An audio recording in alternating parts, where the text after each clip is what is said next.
वो मनुष्य रूपेण मृगाश्चरन्ति है, मनुष्य बना हुआ है लेकिन वो पशु ही है। ज्ञानम न शीलम, शीलवंत, शील मन दया, शील का मतलब दया, ये भी एक गुण है। महापुरुष जिसके पास ये 6 गुण नहीं हैं, आप अगर पृथ्वी के बोझ नहीं बनना चाहते हैं तो ये 6 गुण आपके अंदर आने चाहिए। कितने गुण? 6 गुण। ये रट लेना, याद कर लेना। 6 गुण आएगा तब तो पृथ्वी का बोझ बनने से बच जाएंगे, और नहीं तो क्या बन जाएंगे? पृथ्वी के बोझ। बोलो वृंदावन बिहारी लाल की। कोई 50 किलो का बोझ बन जाएगा, कोई 60 किलो का बोझ। ये बोझ नहीं, विचारों और कर्मों का बोझ ज्यादा भारी होता है। ये तो वजन हल्का है, ये तो चल जाएगा। बोलो वृंदावन बिहारी लाल की। ज्ञानम न शीलम गुणो न धर्मा, कहते हैं कि शील जिसके पास नहीं, शील माने दया, दया को सबसे ऊंचा गुण कहकर पुकारा कि शीलवंत सबसे बड़ा, सब रत्नन की खान, और 3 लोक की संपदा, रही शील में आन। शील कितना बड़ा चीज है। शीलवंत सबसे बड़ा, दया वाला सबसे बड़ा ऊंचा। क्योंकि अगर आपके अंदर दया है तभी तो आप अपनी आत्मा के ऊपर दया करेंगे, उसके उद्धार के लिए सोचेंगे। और निर्दयी हैं, दया करेंगे? दया करेंगे अपनी आत्मा कल्याण के लिए? नहीं। बोलो वृंदावन बिहारी लाल की। शीलवंत सबसे बड़ा, अगर आपके पास दया है। दया जब अपने पर जो कर लेगा वही दूसरे पर दया कर पाएगा। अपनी आत्मा के ऊपर जब तक आप दयालु नहीं बनेंगे तो दूसरे पर कैसे दया कर पाएंगे? फिर निर्दयी बने रहेंगे। आत्मा बेचारी 84 लाख योनियों में भटक रही है, किन किन जन्मों में जा रही है, किस किस गर्भ में जाकर जीवन धारण कर रही है। कुत्ता बिल्ली शेर गधा के गर्भ में जाकर जन्म धारण कर रहा है, इसके ऊपर दया आती है? 84 में मत भटकाओ अपनी प्यारी जान को, महापुरुष समझाते। बोलो वृंदावन बिहारी लाल की। छोटा सा भजन समझने का प्रयास करेंगे। अरे आओ मेरे भाई बहनों, सीखो आत्मज्ञान को। आओ मेरे भाई बहनों, सीखो आत्मज्ञान को। 3 लोक में गुरु बड़े हैं, दर्शाते भगवान को। 3 लोक में गुरु बड़े हैं, दर्शाते भगवान को। आओ मेरे भाई बहनों,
संतों की संगति में बैठो, हंसों की पंगति में बैठो, संतों की संगति में बैठो, हंसों की पंगति में बैठो, हाँ संतों की संगति में बैठो, हंसों की पंगति में बैठो, संतों की संगति में बैठो, हंसों की पंगति में बैठो। हाँ बगुलेपन को बिल्कुल छोड़ो, बगुलेपन को बिल्कुल छोड़ो, ओ त्यागो मान गुमान को, तीन लोक में गुरु पड़े हैं दर्शाते भगवान को, तीन लोक में गुरु पड़े हैं दर्शाते भगवान। आओ मेरे प्यारे भाइयों, सीखो आत्म ज्ञान को, तीन लोक में गुरु पड़े हैं दर्शाते भगवान को, तीन लोक में गुरु पड़े हैं दर्शाते भगवान। सुन लो ज्ञान रूप यह अर्जी, मानोगे या तुम्हारी मर्जी, सुन लो ज्ञान रूप यह अर्जी, मानोगे या तुम्हारी मर्जी, मैं तो कहता भरी सभा में, मैं तो कहता भरी सभा में, सतगुरु के एहसान को, तीन लोक में गुरु पड़े हैं दर्शाते भगवान को, तीन लोक में गुरु पड़े हैं दर्शाते भगवान। आओ मेरे भाई बहनों, सीखो आत्म ज्ञान को, आओ मेरे भाई बहनों, सीखो आत्म ज्ञान को, तीन लोक में गुरु पड़े हैं दर्शाते भगवान को, तीन लोक में गुरु पड़े हैं दर्शाते भगवान। तो महापुरुष समझाने का प्रयास करते हैं, विचार करने का प्रयास करते हैं कि शील जब आप अपनी आत्मा के ऊपर दया करेंगे, मेरी आत्मा कहाँ कहाँ भटक कर आई है, कहीं ऐसा ना हो कि फिर 84 लाख योनियों में भटक जाए, लख 84 भ्रम कर पोपे अटकाए आए, अब की पासा ना पड़ा तो फिर 84 जाए।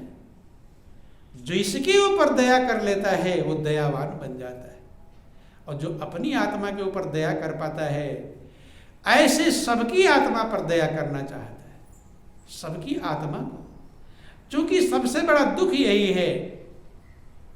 यद्यपि संसार के सभी लोग रात दिन दुख ही दूर करने में लगे, ये दुख दूर हो जाए, वो दुख दूर हो जाए, दूर करने में लगे हैं, लेकिन महापुरुष कहते हैं जो दुख सबसे बड़ा है उसकी तरफ किसी का ध्यान जाता नहीं, और वो दुख है जन्म और मृत्यु। रामायण में लिखा गया कि जन्मत मरत दुसह दुख होई, असह्य दुख होता है जो सहा जा सकता नहीं, ये सबसे बड़ा दुख है। लेकिन इधर मनुष्य का ध्यान नहीं कि पुनरपि जन्मम पुनरपि मरणम पुनरपि जननी जठरे शयनम, यही संसारे खल दुस्तारे, कृपा गारे पाहि मुरारे। बार बार जन्मना, बार बार मरना, बार बार माँ के गर्भ के अथाह कष्ट को सहना। तो महापुरुष समझाते, इसीलिए भगवान राम ने देखो रामायण में समझाया कि जो इस दुख से उद्धार नहीं कर लेता वो निंदनीय है। भगवान राम पूरे अयोध्यावासियों को इकट्ठा करके समझाते हैं कि जो न तरे भव सागर ही नर समाज अस पाय, सुकृत निंदक मंदमती, आत्माहन गति जाय। भगवान राम की पूजा जरूर करते हैं, जिंदगी बीत जाती है पूजा करते करते, लेकिन राम को तो मानते हैं, लेकिन राम की मानते नहीं। राम ने क्या समझाया, क्या चाहते हैं, क्या उनकी इच्छा है, उस काम को नहीं करते, सिर्फ पूजा करते हैं। पूजा का मतलब है उनकी इच्छा को पूरा करना, जो चाहते हैं उनकी आज्ञा को मानना।